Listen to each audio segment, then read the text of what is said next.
is section 3 of chapter 1 of probability and statistics. Our topic today is measuring segments. And so today our goal is to find and compare lengths of segments. So if you look at this first problem, we have a fish. And so you're out fishing and you're really proud of this fish that you caught, and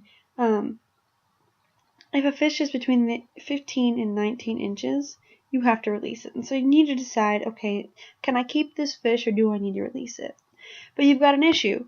The front part of your ruler, all the way over in here, you can't see the measurements. It's been used so much it's worn.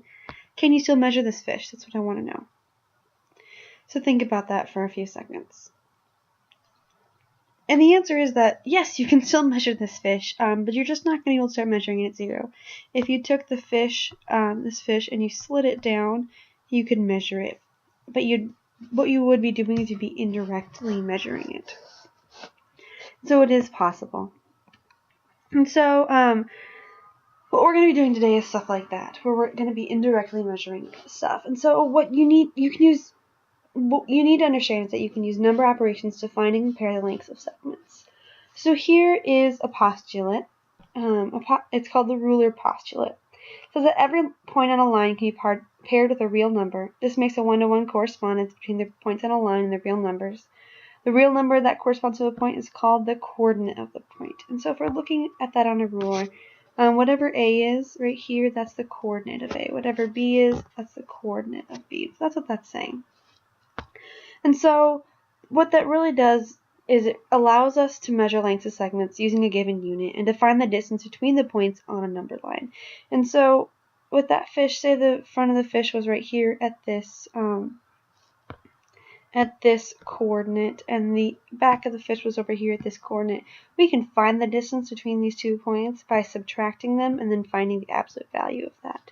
And we call that the distance between the points. And so that's a line segment, which we name AB. And so why does that come in handy? Well, when we're looking at a line segment, we're looking at all these different values. We're trying to find what is the distance between S and T. So here's our distance, and if you use that formula, we take the absolute value of the coordinate of S, which is -4, and we subtract from it the coordinate of T, which is 8. And so -4 minus 8, well, that's -12, and that's in absolute value.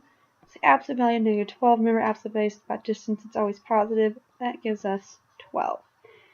And so I would like you to pause the video now and do this got it question.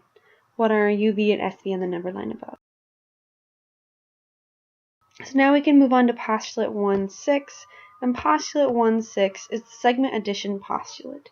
And so what that says, if you have 3 collinear points, A, B, and C, we can find, if we know the distance between A and B, and we know the distance between A and C, or B and C, we can add up the distance of AB and AC to find this total distance of AC.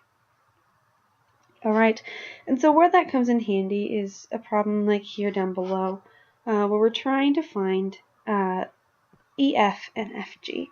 And we know that EF can represent by 8x minus 14 and FG by 4x plus 1. If we know that EG is 59, so we know EG is 59, that comes in really handy because we know that EG is EF plus FG. So we know that 59 equals 8x minus 14 plus 4x plus 1. And we can combine all of our like terms. We get 59 equals 12x minus 13. We add 13 to both sides. 12x then equals 72, which means that if we divide by 12, x is 6. So that comes in handy because now we can take this x is 6 and we can plug it back into both of these. 8 times 6 minus 14. Well, 8 times 6 is 48. 48 minus 14 is 34. So EF right here is 34. We'll do the same thing for FG. 4 times 6 plus 1. 4 times 6 is 24. Plus 1 is 25.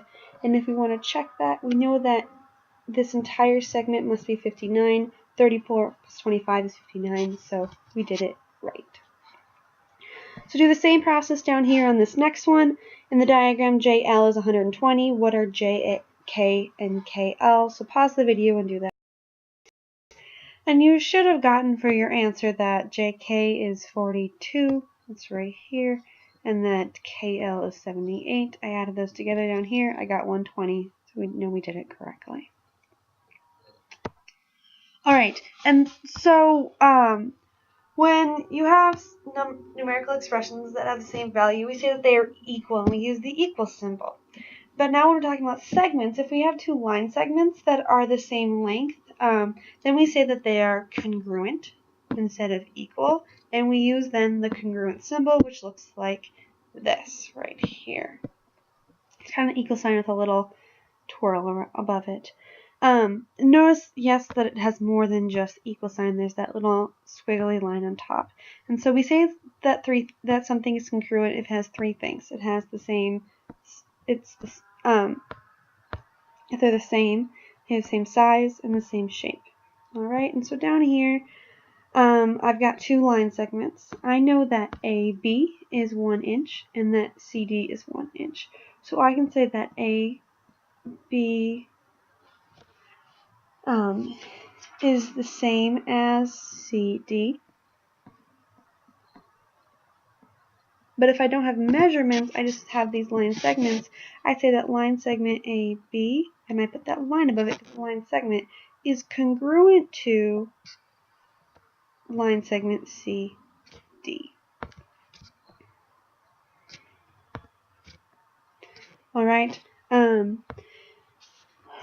just like above, you can mark them with this little hash mark to say, this little hash mark right here, to say that they are congruent. If there is more than one set of congruent segments, you're going to mark them. You're going to mark all the different sets with the different amounts. So say there's another set of lines up here that are congruent. We have another line here and here. Instead of giving those ones one hash mark, we'd give them two, so that those two are congruent. Alright, because all segments have the same shape, we just have to show that they have the same size, which is, in this case, is length. We use their distance between 2 points to show their length. So that's where we're going to bring in that distance that we talked about. So here we have two line segments, AC, which is right here, and line segment BD, which is right here, and we need to decide if these are congruent. The way we decide they're congruent, we use our postulate we talked about earlier, where the distance between 2 points is their location, absolute value of the difference of their location. So for AC, we say it's -2 minus C is at 5. That's going to give us the absolute value of -7, which is 7. BD, B is at 3 minus 10, where D is, well, that equals the absolute value of 7, which just is the absolute value of 7. So for these two, we would say that, yes, AC is congruent to BD. So what I'd like you now to do is use the diagram above. Is AB congruent to DE? And then also do part B. Pause the video here and do these two pieces. And for part A, that no, A, B, and D are not congruent. For part B, did you get the same result for AC? Yes, you should have gotten the distance between them is 7. The reason why that worked is because we are subtracting here. We're talking about the distance. As if we're starting at 5 and we're taking away a -2, we're doing the opposite of subtracting, which is adding, and so we end up at 7. Alright.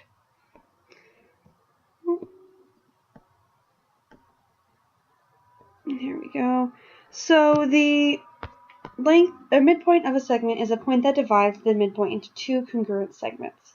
So a point, line, ray, or other segment that intersects the segment at its midpoint is called is said to bisect the segment. So that point, line, ray, or segment is called a segment bisector. And so if we're looking down at this image below, we have this line segment AC, and it's being bisected by this line L. Because B is the midpoint, so AB is the same as BC in their distance, and so line L is their segment bisector.